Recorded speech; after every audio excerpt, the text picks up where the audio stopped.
Olá pessoal, sejam bem-vindos em mais uma aula da disciplina de probabilidade. Nessa aula nós vamos conversar então um pouco sobre um dos principais resultados associados às probabilidades condicionais, que é o chamado Teorema de Bayes, né? Então nós vamos estudar um pouco esse resultado, que na verdade é uma generalização da ideia de probabilidades condicionais, tá? Mas antes de a gente chegar nesse resultado, nos exemplos, eu preciso comentar com vocês uma outra ideia, uma outra definição, que é a ideia de partição de um espaço amostral. Então, quando que a gente consegue particionar, né, o espaço amostral? Ora, o nome já está dizendo, particionar vem de uma ideia aí, então, de dividi-lo, não é? Então imagina que a gente tem um espaço amostral aqui, tá? Nessa figura, representado por esse retângulo, o nosso ômega, né? Ou seja, todos os resultados possíveis de um experimento aleatório estão aqui dentro, né, na forma de eventos. E vamos considerar então os eventos C1, C2, C3 até CK, né? K eventos aí finitos, tá? Então, o que significa a partição de um espaço amostral, né? Então, a gente diz que esses Ks eventos, né, formam uma partição do espaço amostral se a intersecção entre eles, né, 2 a 2, ou seja, cada 2, a gente estudar essa interseção, e ela for vazia, né? Ou seja, não existe elementos em comum entre eles. Então, se nós tomarmos aí um evento qualquer, um CI e um CJ, né? Evidentemente que I diferente de J, então pode ser um C1 com C2, C2 com C3, C3 com C4, assim sucessivamente, né? Dependendo de quantos eventos nós temos, né? Então nós vamos observar, que nesse caso, nessa partição aqui, né, eu tenho o evento C1 aqui, o C2, C3, ou seja, se a gente tomar 2 a 2, então a gente observa que eles não possuem elementos em comum, né? Porque o que está em C1 não está em C2, o que está em C2 não está em C3, e assim sucessivamente. Além disso, né, para ser considerado uma partição, não basta só a interseção, basta que, se nós estudarmos a união entre todos esses eventos, ele vai ser representado, ou seja, ele será o próprio espaço amostral. Ou seja, então, a interseção entre dois é vazia, e esse símbolo aqui, tá, pessoal, que é o símbolo da união, né? Então, a união de todos os CIs, sendo que I está indo de 1 a K, tá? Essa aqui é a ideia. Então, a união de cada um deles vai nos dar, então, um espaço amostral. E é isso que a gente enxerga, né? Se a gente fizer a reunião, né, de todos esses elementos do C1 com C2, C3, C4, C5 e C6, isso vai nos dar, então, exatamente o nosso espaço amostral. Então, essa que é a ideia de partição, né? Então, sempre que vocês ouvirem falar, olha, esse espaço amostral ele é particionado, né, nesse e nesses eventos. Então, significa que a interseção entre eles 2 a 2 é vazia e a união de todos esses eventos me dá o próprio espaço amostral, tá ok? Então, essa é a ideia base aí que a gente vai precisar para chegar no resultado, né, do Teorema de Bayes.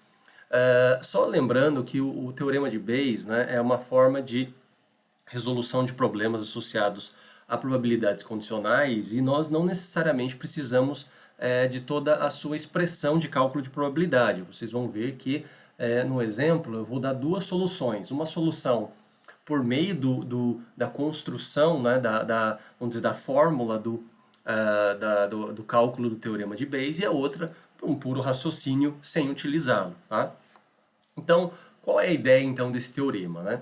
A ideia central, ela está escrita nesse artigo aí, Nassay Towards Solving a Problem in the Doctrine of Chances, né? Que foi, então, na verdade, uma obra escrita por um filósofo também matemático, né, e reverendo chamado Thomas Bayes, no século XVIII.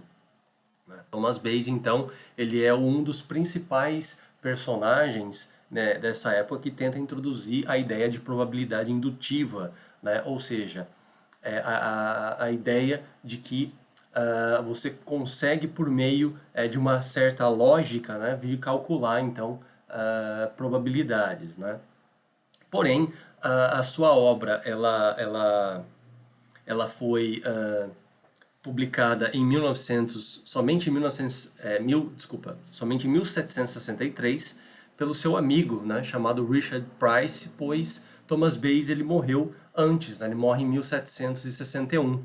Né? E essa obra estava lá, né, completa, mas não totalmente, totalmente ainda publicada. E esse amigo, né, desse filósofo britânico, o Richard Price, ele publica em 1763, né, e observa-se que é um resultado que está totalmente conectado, né, com a nossa prática, principalmente na área da medicina e em muitas outras situações, não é? Porque considera aí que nós temos mais do que um evento, né? Na verdade, mais do que dois eventos relacionados com algo que já aconteceu, não é?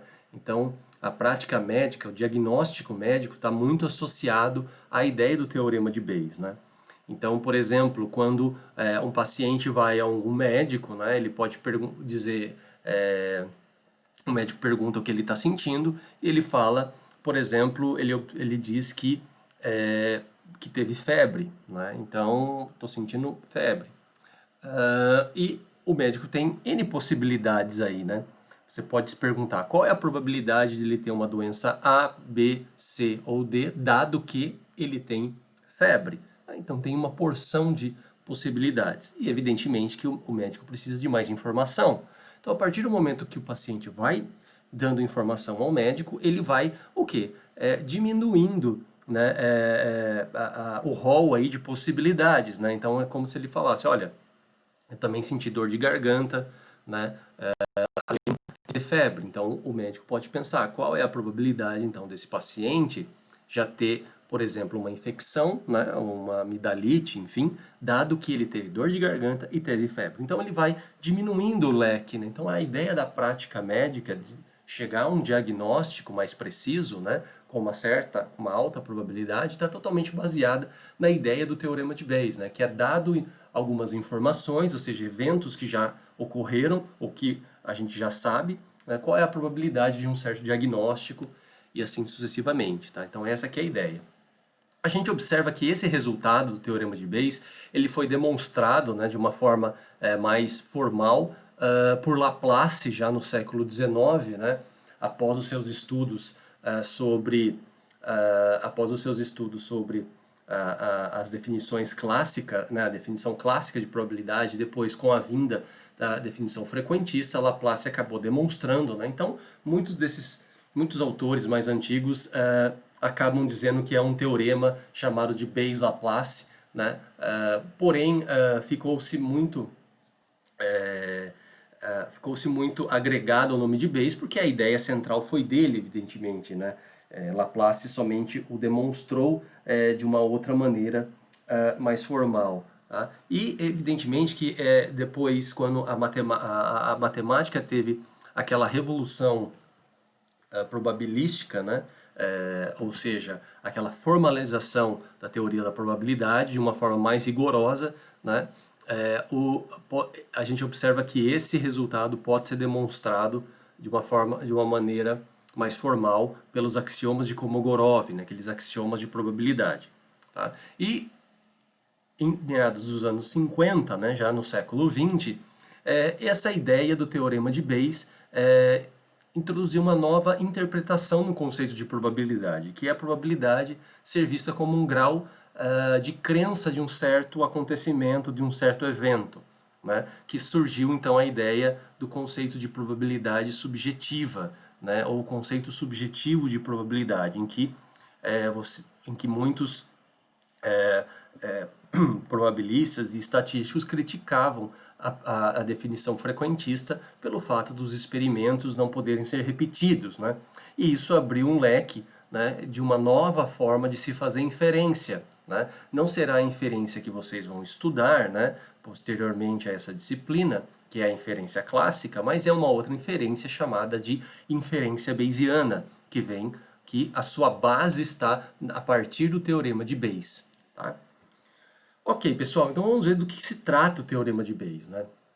Então a definição mais básica para o teorema de Bayes é essa daqui, em que nós temos apenas dois eventos, né? Então a partir de dois eventos nós conseguimos então pensar nesse teorema, né? Então a gente diz o seguinte, a sua versão mais simples é essa. Ela é proveniente da própria definição de probabilidade condicional. Lembra que essa é a definição. Então, dado dois eventos A e B, sendo que um deles já ocorreu ou nós já temos informações, por exemplo, o evento B, então a probabilidade do evento A acontecer, né, o nosso interesse, dado que B já ocorreu, é definida dessa maneira, ou seja, é a probabilidade de ambos os eventos ocorrerem dividido pela probabilidade do evento B, daquele que a gente já tem informação. Ora, essa definição a gente pode reescrevê-la de outra maneira. A gente pode reescrever dessa maneira aqui. Né? Por que a gente pode escrever? Porque esse resultado, né, a probabilidade da interseção ser igual a P de A vezes P de B dado A, é o quê? É a ideia da regra da multiplicação. Né? Então, olha só, vamos voltar lá atrás um pouco para a gente observar essa regrinha aí, pessoal. Olha só quando a gente volta. Né? Voltando, então, olha só o que nos diz a regra da multiplicação. Então, a gente diz o seguinte, ó, que a probabilidade de A dado B pode ser escrito assim, a definição, ou de B dado A escrito assim, né? Qual que é a diferença entre elas? Que, na verdade, o que tem em comum entre elas é que a probabilidade de A interseção B é exatamente a probabilidade de B interseção A, porque são os mesmos elementos, não é? Então, se a gente pegar e isolar aqui, por exemplo, a probabilidade da interseção, a gente tem essa situação, ó. Então, a probabilidade da interseção, ela pode ser escrita como a multiplicação entre a probabilidade de um evento A vezes a probabilidade de um evento B, dado que o A ocorreu, ou seja, o inverso agora, né? Nós temos, então, essa situação aqui. Então, é exatamente essa expressão que a gente vai substituir na definição. Então, substituindo essa expressão, a gente tem a versão mais simples do chamado aí, né, teorema de Bayes, ó. Então, a gente tem que a probabilidade de A dado B é igual a uma probabilidade de A vezes B dado A, né, dividido pela probabilidade de B. Ou seja, né, essa ideia nos mostra o seguinte, ó, que eu quero calcular então uma probabilidade de um evento A, dado que um B ocorreu, né? Mas essa expressão, ela depende principalmente, pessoal, do quê? Ela depende da informação de B, né, de alguma maneira, associado a esse evento A, tá? Depende da informação do B, evidentemente sozinho, e depende exclusivamente de uma probabilidade A que a gente já possa imaginar, né? Então, o grau de crença que vem da ideia do conceito subjetivo ou do conceito bayesiano está aqui, né? Ou seja, qual é a probabilidade de chover, por exemplo? Olha, a probabilidade de chover, eu posso olhar para o céu agora, né? E dizer, olha, eu acho que a probabilidade de chover é baixa, eu estou vendo um sol aqui e tal. Então, a probabilidade, vamos supor que é 0,2 ou 20% é a chance, né? Então, a partir do momento que a gente tem alguma informação associada ao evento B, né? E também está relacionada com chover hoje, tá? Né? Ou seja, a partir do momento que a gente tem nossos dados, a probabilidade de A pode ser atualizada. Então, eu atualizo ela por meio do evento A, por meio do evento B. Agora, sabendo que B ocorreu, qual é a probabilidade de A? Né? Então, aquele 0,20 ou 20% pode ser atualizado, pode ser 10, pode ser 30, pode ser os próprios 0,20. Né? Então, essa que é a ideia central do teorema de Bayes, ou seja, a gente pode ter uma probabilidade inicial, um P de A, que é uma probabilidade a priori, e dada a informação que B ocorreu, a gente construir, né, uma probabilidade condicional a partir desse evento, que é chamada lá na teoria de a posteriori, e aí a gente atualiza, né, a gente faz uma atualização, então, dessa probabilidade A, tá? Então, essa é uma ideia conceitual, tá ok, pessoal? Uma ideia completamente conceitual, tá? Que é interessante vocês terem essa noção, né? Mas a gente vai avaliar o teorema de Bayes de uma forma um pouco mais ampla, não só com dois eventos. Às vezes eu posso ter o seguinte, eu posso ter um evento A, B e C. Esses eventos, vamos supor que eles estão ali, né? Eles estão numa mesma situação. E aí eu tenho um outro evento, por exemplo, um evento E, tá? Que está relacionado com esse A, B e C. Né? Então aí a gente pode perguntar qual que é a probabilidade de A ocorrer, dado que o evento E já ocorreu, né? Então, ou seja, a gente vai aumentar o grau de complexidade no nosso problema. Então vamos ver a partir de um exemplo como que a gente pode estar trabalhando e estar construindo a ideia do teorema de Bayes, tá? Então olha só, pessoal, a gente tem um exemplo aqui que diz o seguinte, né? Diz o seguinte, ó, suponha então que uma fábrica de sorvetes recebe 20% de todo o leite que utiliza de uma fazenda 1. Vou chamar de F1, tá? Então, ou seja, o que a gente observa? Que a probabilidade, então, do leite ser proveniente dessa fazenda é 20%, né? Ou 0,20.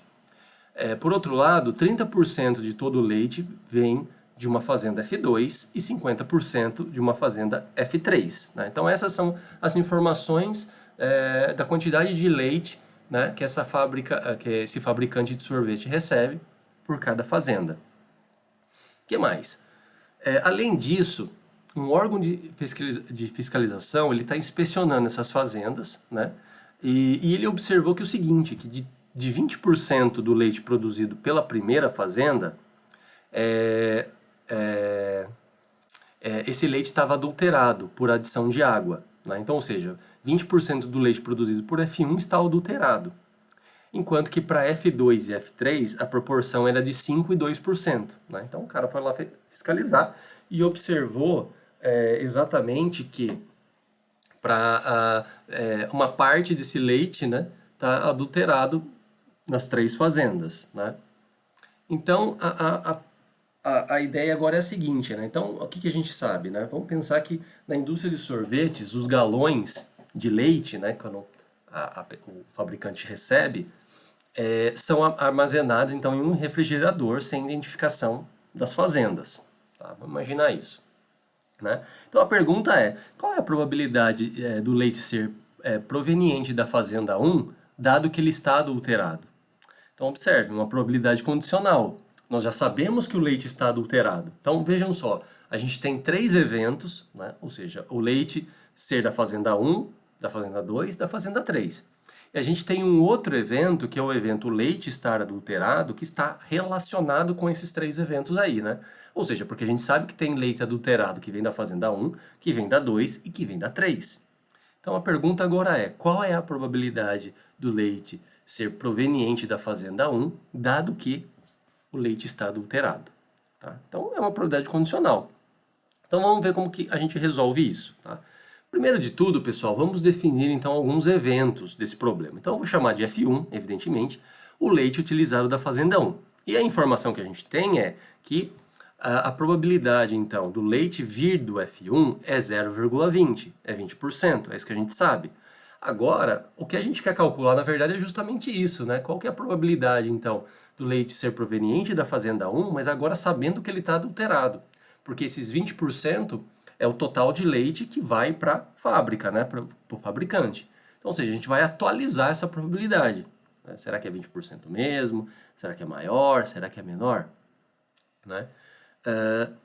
Por outro lado, o evento F2 é o leite utilizado na fazenda 2. A gente sabe que a probabilidade do leite vir da fazenda 2 é 30% ou 0,30. E da fazenda 3, opa, aqui eu repeti o terceiro, o quarto evento aqui, mas não tem problema. Então, assim, a probabilidade então do leite ser proveniente da terceira fazenda, 0,50. Ótimo, então isso daqui já é dado para a gente já sabe disso. A outra questão é a seguinte, ó. Vamos considerar agora o evento A, o leite estar adulterado, né? Então, A de adulterado. Ou seja, esse evento vai ocorrer para nós, né? Mas ele nos dá uma outra informação no problema, além das probabilidades, das quantidades de leite que são provenientes aí de cada fazenda, né? Que o fabricante de sorvete recebe. Ele nos dá essa outra proporção, que ele dá, ou seja, que a probabilidade, então, né, ele diz assim, ó, o leite, ou seja, 20% do leite produzido por F1 estava adulterado por adição de água. O que significa isso? Como que a gente traduz isso em probabilidades? Ora, então, ou seja, a gente pode pensar, qual é a proporção de leite adulterado que vem da fazenda 1? Né? Então, quando você faz essa pergunta, você está querendo proporção, né, é sinônimo aí de probabilidade. Então, ou seja, qual é a probabilidade do leite estar adulterado sendo que ele vem da fazenda 1? Ora, então é uma probabilidade condicional, é a mesma coisa que eu pensasse, qual é a probabilidade do leite estar adulterado, dado que ele vem da fazenda 1, né? Então, dado que ele vem da fazenda 1 é 0,20, dado que ele vem da fazenda 2 é 0,05 e dado que ele vem da fazenda 3 é 0,02. Então são essas informações que a gente tem aqui, ó. A partir do momento que a gente sabe que o leite está adulterado, nós temos que a probabilidade dele a probabilidade então a partir do momento que a gente tem esse evento, então a probabilidade dele ser adulterado, né, sendo que ele veio lá da fazenda 1, 0,20, sendo que ele veio da fazenda 2, 0,05, e da fazenda 3, 0,02. Então, ou seja, esse slide vem compor para a gente, né, que eu estou chamando aí de solução 1, vem compor para a gente, então, todas as possibilidades, tá, pessoal? Todas as possibilidades e todas as informações, na verdade, né, que nós temos a partir do problema. Ou seja, nós temos as probabilidades de cada fazenda e as probabilidades do leite ser adulterado por fazenda. Né? Ótimo, mas o que a gente quer calcular não é nada disso. A gente quer calcular o quê? A probabilidade do leite vir ser proveniente da fazenda 1, dado que ele está adulterado, né? Então, a gente quer calcular isso daqui, ó, né? A probabilidade, então, do leite vir da fazenda 1, dado que ele está adulterado, é o que? Por definição, é uma probabilidade condicional. Então, por definição, é a probabilidade da interseção entre esses dois eventos, né? Vir da fazenda 1 e estar adulterado, dado a probabilidade de que o leite está adulterado, tá? E como a gente viu pela primeira definiçãozinha lá simples de dois eventos do teorema de Bayes, a gente pode escrever dessa maneira aqui, ó, né? Então, ou seja, no nosso exemplo eu coloquei o F1 como A, né, lá no início, e o A como B. Então é a mesma ideia, né? Se vocês olharem aqui e olharem aqui, ó, é a mesma ideia, né? Então, pela regra da multiplicação, a gente consegue escrever essa probabilidade condicional em termos desse produto. E a mesma coisa aqui, utilizando a regra da multiplicação, eu consigo escrever dessa maneira. Então vejam só, pessoal, a gente já tem quase o problema resolvido, né? Quase. Por quê? A gente tem a probabilidade de F1, né? Ou seja, do leite vir dessa fazenda. A gente tem a probabilidade do leite estar adulterado, sabendo-se que veio da fazenda 1, né? Essas duas a gente já calculou aqui, né? Ó, tá aqui. Então, 0,20 para um e 0,20 para o outro. Porém, nos falta o quê? A probabilidade do evento A, que é o leite estar adulterado. Né? Essa é um pouco mais complicada de encontrar. Por quê? Porque a probabilidade do leite estar adulterado, observa que estar adulterado o leite está associada com os três eventos, né? Com F1, com F2 e com F3. Né? Porque nas três fazendas a gente tem isso. Então, ou seja, então a nossa pergunta é justamente essa primeiro, né? A gente tem que primeiro determinar essa pergunta. Para um galão selecionado ao acaso, qual que seria então a probabilidade do leite estar adulterado? Ou seja, qual é a probabilidade de A? Se a gente encontrar a probabilidade de A, a gente resolve o problema, tá? Bom, então, antes de mais nada, eu vou tentar reescrever esse problema A de uma outra maneira, né? Em termos desses eventos F1, F2 e F3, tá? Bom, então olha só, a gente pode então escrever, vamos imaginar que esse quadrado aqui é o nosso, esse retângulo, melhor dizendo, é o nosso espaço amostral, tá? E o F1, F2 e F3 está relacionado com o evento A, né? Porque o evento A, a gente sabe que teve adulteração na fazenda, no F1, né, na fazenda 1, no leite da fazenda 1, no leite da fazenda 2, no leite da fazenda 3. Tá? E mais, pessoal, o que a gente pode dizer? A gente sabe que o leite que vem da fazenda 1 não está associado com a fazenda 2, que não está associado com a fazenda 3, ou seja, parece ser quantidades de leite aí diferentes, né? Nas fazendas não estão associadas. O que está associado às fazendas é justamente o fato dos leites estarem adulterados. Tá? Então, olha só, o que nós temos aqui? O que seria o F1, F2 e F3? Na verdade, pessoal, olha, o F1, F2 e F3 forma, então, uma partição, mostra uma partição do espaço amostral, né? Porque F1 interseção com F2, interseção com F3, não tem elementos em comum, né? Os leites não têm nada a ver, da fazenda 1, da 2 e da 3. Né? E observem, né? Ou seja, isso F1 interseção com F2 é vazio, F1 com F3 também é vazio e F2 com F3 também é vazio. Por outro lado, a união entre eles dá o quê? O total de leite, né, que aquela fábrica recebe. Então é uma partição, né, como nós vimos lá no início aqui dessa videoaula. Ó. A interseção entre cada um desses eventos 2 a 2 é vazia e a união entre eles me dá o próprio espaço amostral. Então, eu posso garantir isso. Eu posso garantir que esse espaço amostral ele é particionado pelos eventos F1, F2 e F3. Tá? Agora, a diferença é que agora a gente tem, então, um evento A e a gente já sabe dele, que ele ocorreu, né? Ou seja, o leite está adulterado, pois o órgão de fiscalização assim observou, né? Então, a gente tem que tentar reescrever ele de alguma maneira, pessoal. Então, olha como que a gente vai reescrever. Eu vou escrever o seguinte, ó, qual que é essa partezinha aqui, tá? Essa partezinha, né, está associada somente ao quê? São os elementos em comum entre o evento A e o evento F1. Ou seja, essa parte aqui, né, que parece aqui um setor, ó, essa parte aqui, nada mais, nada menos é o quê? Do que a quantidade de leite que é adulterado da fazenda. Então, de todo o leite da fazenda, essa partezinha, né, vem da fazenda 1. Então, os elementos em comum, ou seja, a interseção entre F1 e A, é exatamente esse setor aqui, ó. Então, tá aqui, ó. A interseção de A com F1 tá aqui, né?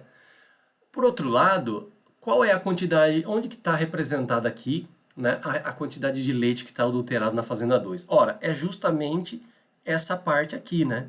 Porque o evento A significa que o leite está adulterado e o evento F2 significa que é o leite que foi enviado lá, né, para o fabricante. Então, essa parte aqui é a parte que é comum entre os dois eventos, ou seja, o leite está adulterado e, né, ele vem da fazenda F2. Então, escrevi aqui, ó, a interseção com F2. E essa última região aqui, ó, né, essa última região é exatamente o que? A interseção, então, de quem? Do evento A, o leite está adulterado, e o leite veio da fazenda F3, ou seja, é todo o leite da fazenda F3 que está adulterado, representa essa região. Então tá aqui a interseção F3. Então observem que se a gente quiser reescrever o evento A em termos desses três eventos, F1, F2, F3, a gente tem que tomar agora a união dessas interseções, né? Então, ó, a união dessa região com essa outra região, me dá todo o evento A. Então, o evento A eu posso escrever dessa maneira, né? Eu posso escrever dessa maneira. E agora, o que eu vou fazer? Eu vou calcular a probabilidade de A. Ora, calcular a probabilidade de A nada mais, nada menos que é calcular a probabilidade da união desses eventos aqui, ó, desse primeiro, desse segundo e desse terceiro, tá? Então, assim, o nosso interesse, evidentemente, é calcular a probabilidade de A. Então, observa-se que o evento A pode ser escrito como? Ele pode ser escrito como, dessa maneira, né? A união desses eventos aqui, né? Da interseção de A com o F1, de A com F2, de A com F3. Então, calcular a probabilidade de A, né? Aplicar a probabilidade de A é calcular a probabilidade desses eventos aqui. Como se aqui fosse um evento, sei lá, A estrela, B estrela, C estrela, né? Só para pode colocar assim só para não escrever essa interseção. Bom, o que a gente observa de cada um deles, pessoal? Olha só, quando a gente volta aqui no desenho, a gente observa que essa região aqui, ó, que parece um setor, né, que representa a interseção de A com F1, não tem nenhum elemento em comum com a região, com essa outra região aqui, que representa a interseção de A com F2, porque o leite adulterado na fazenda 2 não, é diferente do leite adulterado da fazenda 1, que é diferente do leite adulterado na fazenda 3. Ou seja, então cada parte de A aqui não tem elementos em comum. Ou seja, o que isso significa para nós? Significa que esses três eventos são mutuamente exclusivos. Lembra lá atrás o que eram eventos mutuamente exclusivos? São eventos que são disjuntos, ou seja, a interseção entre eles, 2 a 2, é vazia. né? Então, como esses três eventos não possuem elementos em comum, ou seja, a interseção, né, a interseção esse interseção com esse é vazia, desse com o... aqui é o F3, tá, pessoal? Desculpa, aqui eu coloquei F1, mas F3, tá? Foi um copiar e colar. Aqui é F3. Então, a interseção desses três aqui é vazia. Então, como que a gente pode escrever isso?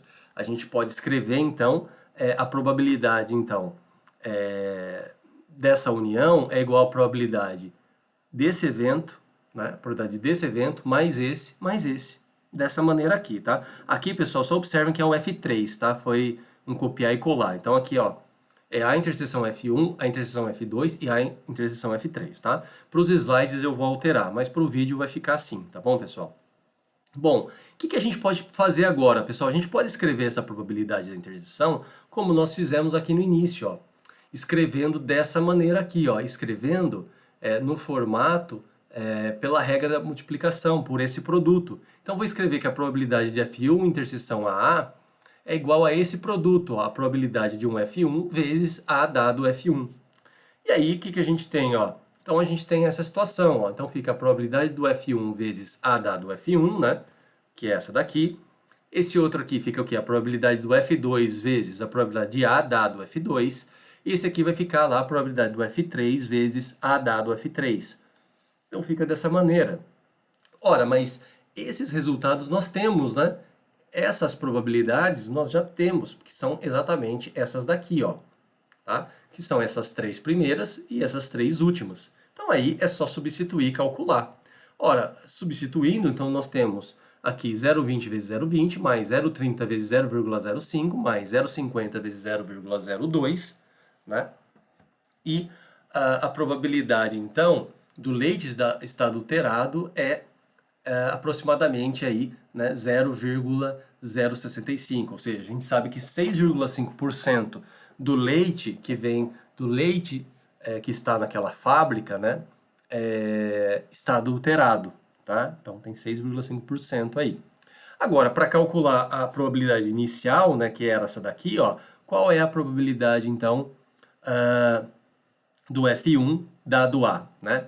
Ou seja, qual que era a probabilidade então do leite vir da fazenda 1, dado que o leite está adulterado. Então, era só que essas duas probabilidades nós tínhamos, né? Então, nós precisamos calcular essa. Acabamos de calcular. Então, isso ó, é igual a essa situação, tá? Só coloquei para ilustrar, que é igual aí a divisão, né? Se a gente pegar aqui, ó, 0,20 vezes 0,20 dividido por 0,065, nós vamos ter isso, ó, que a probabilidade, então, do leite ser proveniente da fazenda 1, dado que ele está adulterado, é 0,6153, ou seja, 61,5% aproximadamente, pessoal. Então vejam só, no início, o que nós tínhamos? No início nós tínhamos que a probabilidade do leite, né, vir lá, a probabilidade do leite que vem da fazenda 1 é 0,20. Quando a gente colocou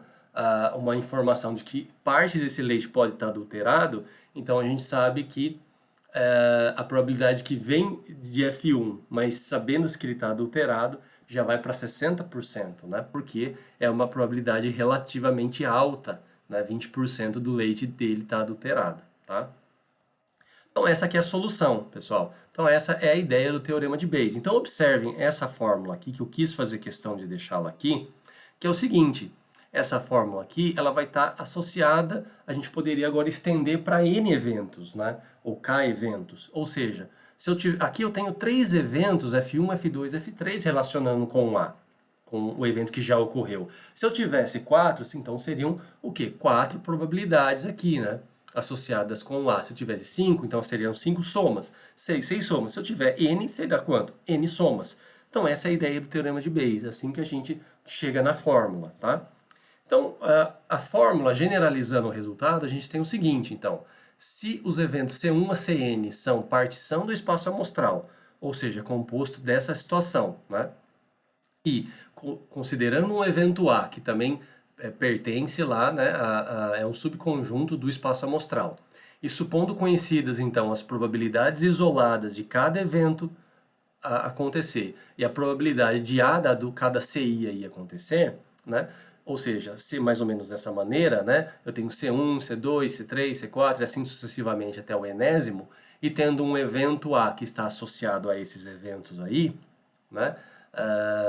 Nós temos então que a probabilidade então de um evento CI dado que o evento A ocorreu é dado dessa forma. Então esse é o enunciado do teorema de Bayes. A probabilidade de ocorrência do evento CI, supondo-se a ocorrência do evento A, é exatamente essa, ó. É a probabilidade, então, lá do CI vezes PA dado CI, dividido pela soma, né, de CI. Aqui eu só escrevo J, tá, pessoal, para diferenciar desse I, mas na verdade essa quantidade aqui, né, vai ser uma soma aqui embaixo, tá? Então, um PCJ vezes A dado CJ, né? É P dado CJ vezes PA dado CJ, tá? Então, é assim que a gente calcula, que a gente constrói aí o teorema de Bayes, tá? Então, assim, é uma solução possível, né? É uma solução que você tem que usar a expressão para calcular. É a mais simples de todas? Não, não é, pessoal. Confesso que não é. Então, na próxima aula, né, na próxima videoaula, nós vamos ver então a solução desse mesmo problema por uma outra ideia. Por uma outra ideia que, na minha opinião, é muito mais simples e muito mais intuitiva e muito mais fácil de se resolver. É por algo chamado, dentro da teoria da probabilidade, chamado caminhos de probabilidade ou árvore de probabilidades. Vocês vão ver que sempre quando a gente estiver trabalhando nessas situações, né, com probabilidades condicionais, até mesmo com probabilidades em que os eventos são independentes, vocês vão ver que essa ideia do caminho de probabilidade ou da árvore de probabilidade é muito mais simples de ser executada, tá? Mas eu deixo as duas opções, dá para resolver os problemas por meio da fórmula, né, construindo aí por meio da fórmula ou por meio do caminho, tá? Então, por hoje é isso, pessoal. Na próxima aula a gente vai falar então um pouco sobre essa segunda solução, então, desse resultado, desse primeiro problema aí, que está associando as probabilidades condicionais, ou seja, o problema que associa a ideia central do teorema de Bayes. Então, até mais, pessoal. Até uma próxima. Ai.